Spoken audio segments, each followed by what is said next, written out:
Bacaan dari Nubuat Yunus. Yunus sangat kesal hatinya dan marah-marah karena Tuhan mengasihani kota Niniwe.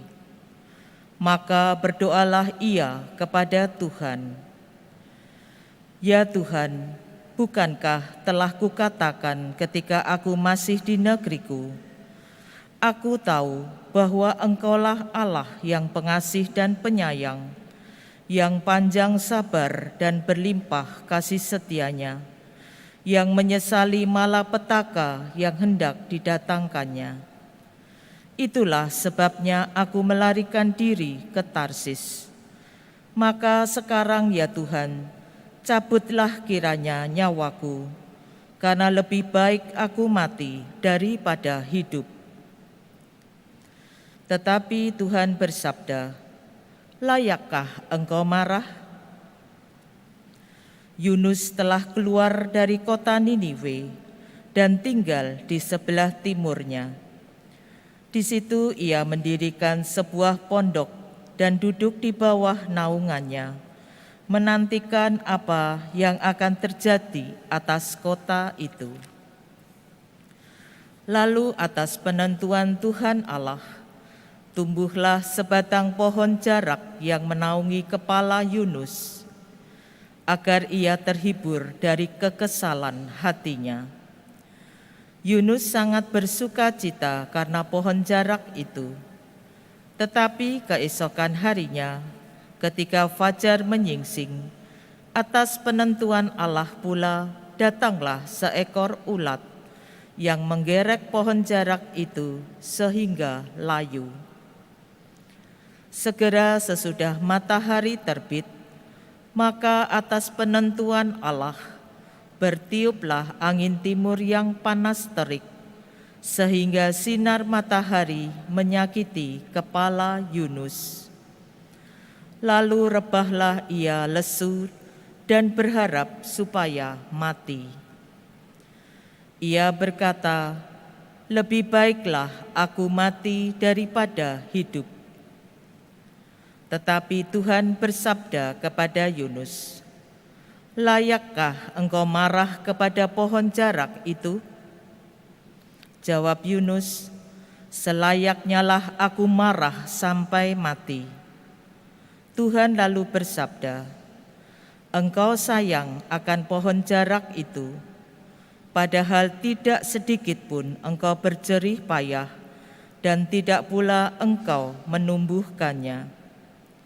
Pohon itu tumbuh dalam 1 malam dan binasa pula dalam 1 malam. Nah, mana mungkin aku tidak sayang akan kota Niniwe yang besar itu, yang berpenduduk lebih dari 120.000 orang, dengan ternaknya yang begitu banyak? Padahal mereka itu tak tahu membedakan tangan kanan dan tangan kiri." Demikianlah sabda Tuhan. Syukur kepada Allah. Engkaulah Allah yang panjang sabar dan berlimpah kasih setia. Engkaulah Allah yang panjang sabar dan berlimpah kasih setia. Engkau adalah Allahku, kasihanilah aku, sebab kepadamulah aku berseru sepanjang hari. Buatlah jiwa hamba-Mu bersuka cita, sebab kepadamulah ya Tuhan ku angkat jiwaku. Engkaulah Allah yang panjang sabar dan berlimpah kasih setia. Ya Tuhan, Engkau sungguh baik dan sungguh mengampuni. Kasih setiamu berlimpah bagi semua yang berseru kepadamu. Pasanglah telinga kepada doaku ya Tuhan, dan perhatikanlah suara permohonanku. Engkaulah Allah yang panjang sabar dan berlimpah kasih setia. Segala bangsa yang Kau jadikan akan datang menyembah di hadapan-Mu ya Tuhan. Mereka akan memuliakan nama-Mu. Tuhan, sungguh besarlah Engkau. Engkau melakukan keajaiban-keajaiban. Hanya Engkaulah Allah. Engkaulah Allah yang panjang sabar dan berlimpah kasih setia.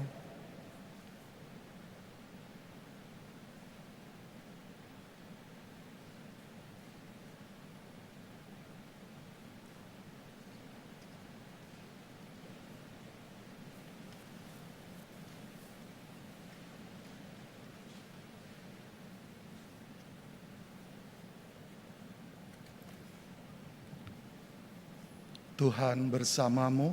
dan bersama rohmu. Inilah Injil Yesus Kristus menurut Santo Lukas. Dimuliakanlah Tuhan. Pada waktu itu, Yesus sedang berdoa di salah satu tempat. Ketika ia berhenti berdoa, berkatalah seorang dari murid-muridnya kepadanya, "Tuhan, ajarilah kami berdoa, sebagaimana Yohanes telah mengajar murid-muridnya." Maka Yesus berkata kepada mereka, "Bila kalian berdoa, katakanlah, Bapa, dikuduskanlah namamu, datanglah kerajaanmu, berilah kami setiap hari makanan yang secukupnya, dan ampunilah dosa kami, sebab kami pun mengampuni yang bersalah kepada kami. Dan janganlah membawa kami ke dalam pencobaan."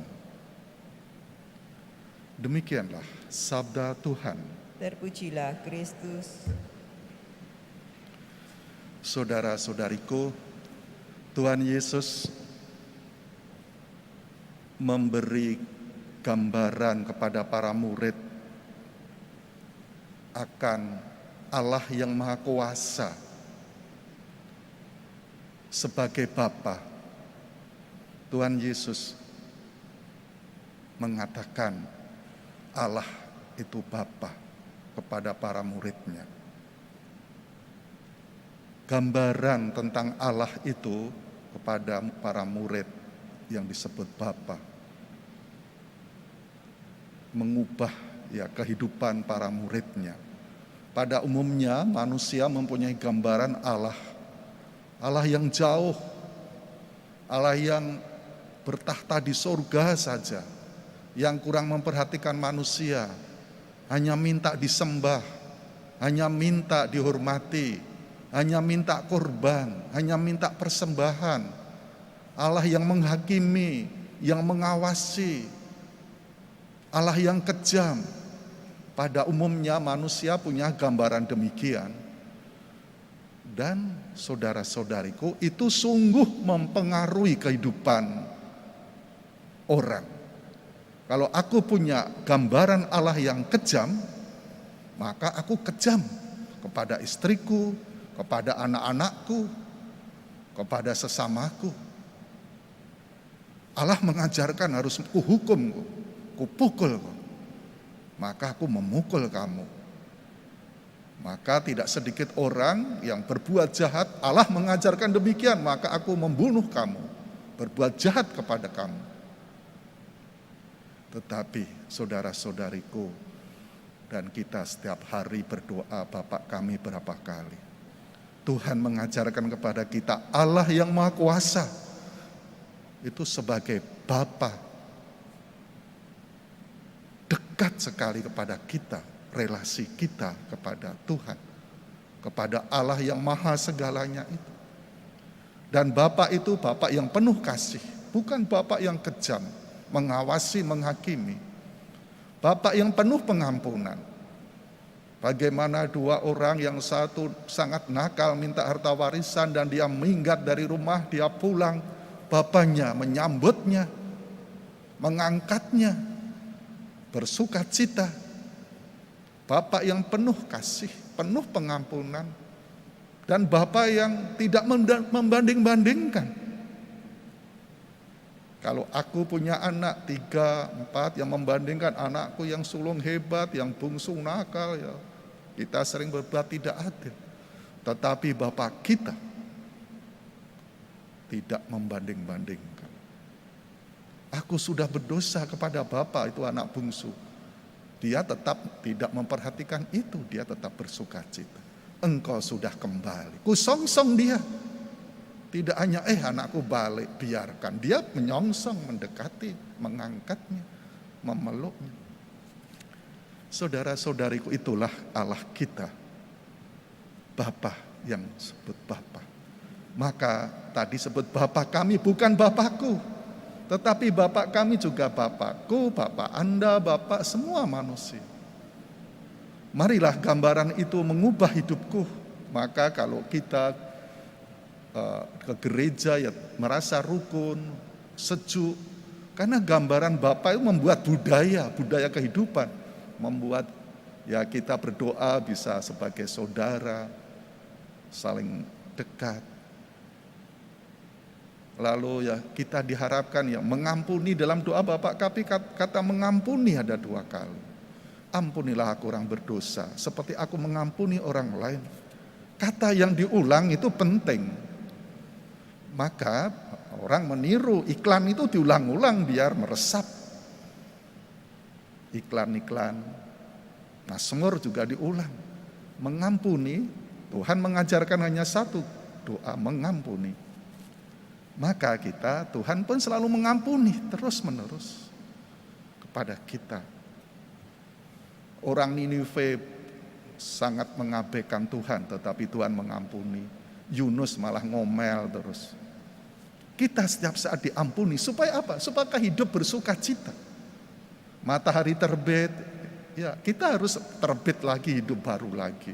Bapakku tidak mengawasi, menghukum, memelototiku, tetapi Bapakku mengampuni supaya kita hidup. Untuk itu ya aku yang mengampuni kepada suamiku, istriku, anak-anakku, sesamaku, dan semua orang. Setiap hari matahari terbit dari timur, bangkit, Yesus bangkit. Kita juga bangkit.